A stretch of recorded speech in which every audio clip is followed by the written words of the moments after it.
Hi guys, welcome back to Money Monday. So this video is all about financial stress and how to best manage it.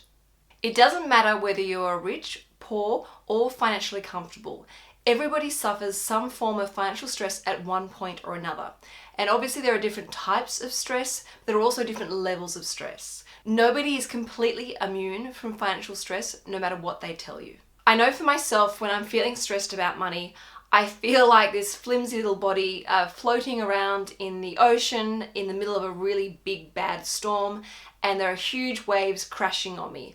And just when I finally come up for air, there's another set of big, dangerous, scary waves coming my way, and I can get so anxious. I sometimes struggle to sleep at night, and sometimes I even lose my appetite. But over time, I've learned to adjust my perception and the way that I look at financial stress. And instead of feeling like I'm being constantly dumped by financial waves, I've learned to actually ride those waves and become smarter and stronger and wiser. So I'm actually going to share with you what I do to overcome financial stress and how to give me, empowerment and put myself back in control in the driving seat again. And I think you'll like my tips, and I think they'll really help you if you're feeling a little bit overwhelmed right now. So the first thing that I do is I write down exactly what is stressing me out. I try and use as much detail as possible, and I try to articulate exactly what is stressing me out to the best of my ability. I find that once I see it and reread it, it kind of feels quarantined, and I realize the problem is not as big as I'm making it out to be inside my head. The next thing that I do is I think about the worst case scenario, and I ask myself, how bad is this really going to be? What is the worst possible outcome that will come from that? I then ask myself key questions like, will I still have a roof over my head? Yes. Will I still be able to put food on the table? Yes. Will I still have my health and fitness? Yes.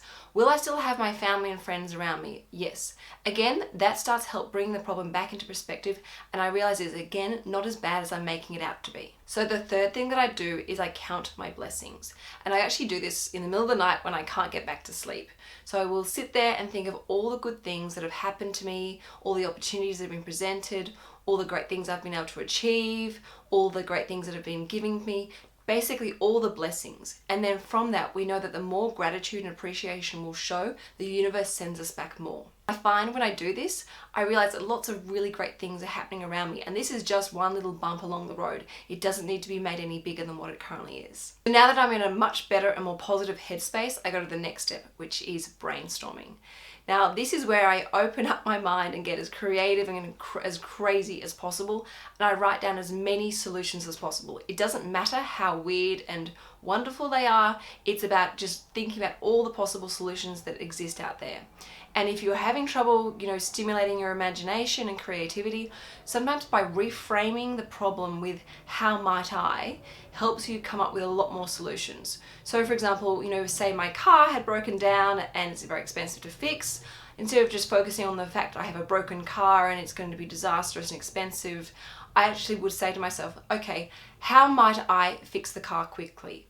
This then opens up a whole stream of different ideas and gets the creative juices flowing. And from going through the brainstorming process, I pick a few different ideas which actually have some sort of merit, and I start putting those ideas into action. And I keep going with actions until I overcome that situation, even if I need to go back to the drawing board and come up with more creative brainstorming ideas. But the one important thing is I try and make it simple. I don't try and overcomplicate the solutions, because that may then overwhelm me, distract me, or get confusing. I try and keep my actions as simple as possible so that they're actually really effective. The sixth thing I do is I have a little chat with myself and make myself aware of any potential upcoming self-destructive patterns.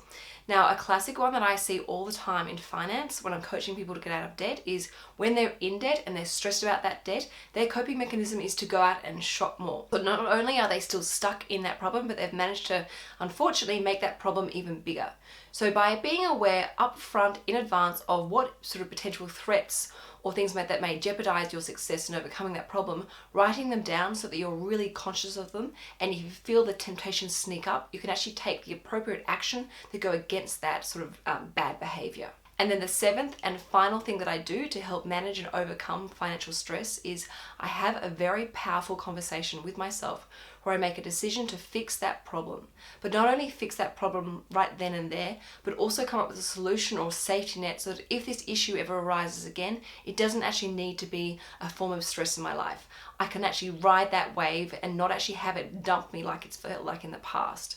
So for example, with the car, in the future, I would have some savings set aside so that if my car does break down again, it's not such a big deal, it's not such a disaster. I can just tap into my savings to pay for that, which would come out of my life account, and I can just move on with my life and move on with focusing on things that are happy and positive and my values and creating a bigger and better, happier future for myself. So to make sure this video is of extra benefit to you and that you clearly understand what I'm recommending, I'm actually going to put in detail all the steps that I've just explained below, so you can read it in the description box.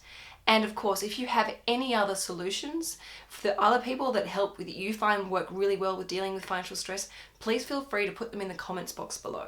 Remember, stress is your body's reaction to a particular event or a series of events. You have the power and the ability to change and control how you react to certain stresses. From these stresses, you can actually grow and become a wiser, smarter, stronger person. I hope that you find this video of value. If you like this particular style of video, let me know and I can make more of them. And if you haven't already, please make sure you subscribe to this channel, and you should also check out the Sugar Mama website. I will see you next week on Lifestyle Love or Money Monday. Ciao!